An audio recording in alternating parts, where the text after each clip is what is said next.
চীনের পঞ্চবার্ষিক পরিকল্পনার অভিজ্ঞতা কাজে লাগাতে চায় সরকার, কেননা অল্প সময়ে দারিদ্র্য বিমোচনে দেশটির সাফল্য চোখে পড়ার মতো। পিছিয়ে নেই পানি সম্পদ ব্যবস্থাপনাতেও, এমন মন্তব্য করেছেন অর্থ উপদেষ্টা ডক্টর রাশেদ আল মাহমুদ তিতুমির।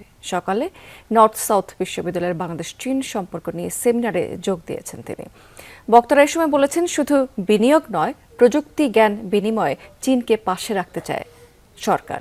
এতে উৎপাদন বাড়বে এবং প্রতিযোগিতা অনেকটাই কমবে।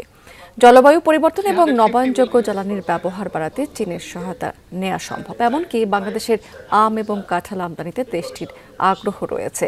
তিস্তা ব্যারাজের মতো প্রকল্প বাস্তবায়ন করা গেলে পানি সম্পদ ব্যবস্থাপনা নিয়ে প্রতিবেশীর উপর নির্ভরতা কমবে বলে আশা করছেন তিনি। এ সময় অর্থ এবং পরিকল্পনা উপদেষ্টা বলছেন যে বিমস্টেক এবং সার্কের মতো জোটে চীনের ভূমিকা রাখার সুযোগ রয়েছে, তাহলে আঞ্চলিক যোগাযোগে বৈচিত্র্য অনেকটাই আসবে।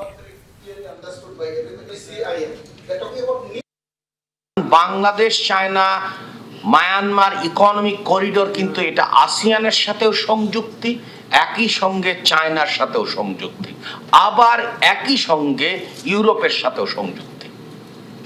আমরা যদি খেয়াল করি তাহলে আমাদেরকে এই বিষয়, এবং সেটার একটা পর্যায় হতে পারে। প্রথম পর্যায়ে চকফুর মাধ্যমে এবং চিটংয়ের মধ্যে যোগাযোগ হতে পারে। এগুলো আমরা সমীক্ষা করছি।